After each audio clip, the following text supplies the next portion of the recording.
Smart prepaid meter को नकार रही है और स्पष्ट रूप से जनता की मांग है कि इसको सरकार अविलंब वापस ले और हम लोग किसी भी स्तर तक जा सकते हैं ताकि ये हमारे घर पे नहीं लगाया जाए। ऐसे में राष्ट्रवादी कांग्रेस पार्टी शरद चंद्र पवार लगातार स्मार्ट प्रीपेड मीटर को लेकर लड़ाई लड़ रही है और हमारे साथी संजय केसरी जी जो इस स्मार्ट प्रीपेड मीटर को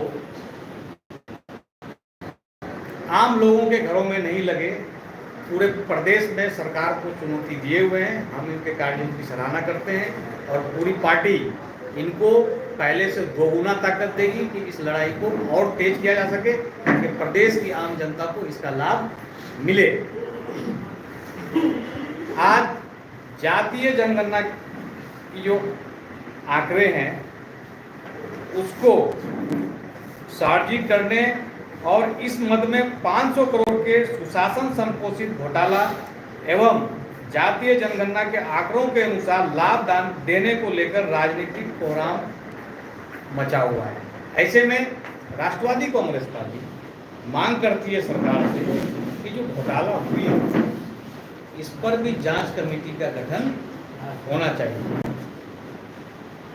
आज शराबबंदी के नाम पर सरकार संपोषित लोगों के द्वारा पूरे प्रदेश में शराब बेचवाया जा रहा है, लेकिन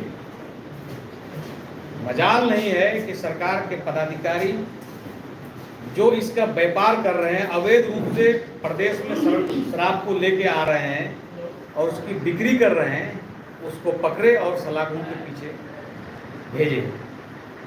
लेकिन सरकार के जो आला अफसर हैं वो तो शराब खानों में बैठ करके भी पी रहे हैं।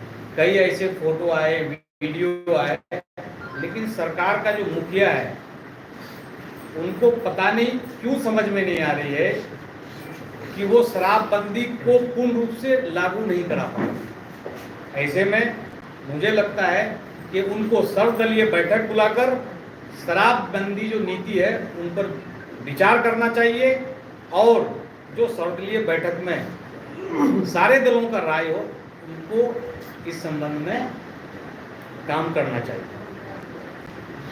दूसरी सबसे बड़ी बात है कि आज शराब से छपरा, सिवान और प्रदेश के विभिन्न हिस्सों में कई लोगों की जानें गई और उसकी संख्या बहुत बड़ी।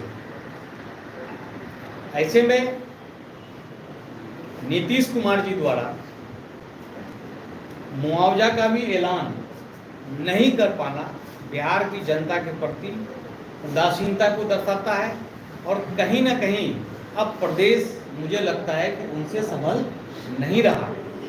ऐसे में राष्ट्रवादी कांग्रेस पार्टी शरद चंद्र पवार मुख्यमंत्री से इस्तीफे की मांग करता है। साथ ही साथ जो शराब के कारोबारी लगातार पूरे प्रदेश में शराबबंदी के बावजूद शराब को बेच रहे हैं अवैध रूप से, उनकी गिरफ्तारी भी हो और जो शराबबंदी नियम के अनुसार एक छूट भी बीच में दी गई थी जिसके बाद शराब का जो बिक्री है वो बहुत बढ़ा।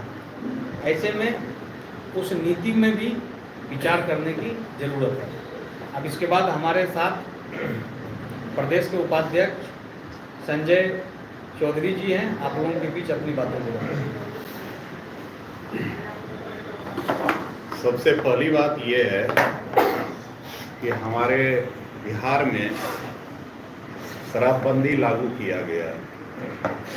जिस समय शराबबंदी लागू की गई थी और एक मानव श्रृंखला गांधी मैदान में बनाया गया था, उस समय जो ज्वाइंट एनसीपी हुआ करती थी हम लोग भी इसमें अपनी भागीदारी दिए। बड़ी अच्छी बात थी, हम लोग गांधी मैदान में शरीक हुए कि बहुत बढ़िया नीतीश जी का, सुशासन बाबू का एक अच्छा कदम है और पहल है बिहार में, देश की जनता को हित में रखते हुए उन्होंने ये कार्य किया। लेकिन उस वक्त शायद हम लोग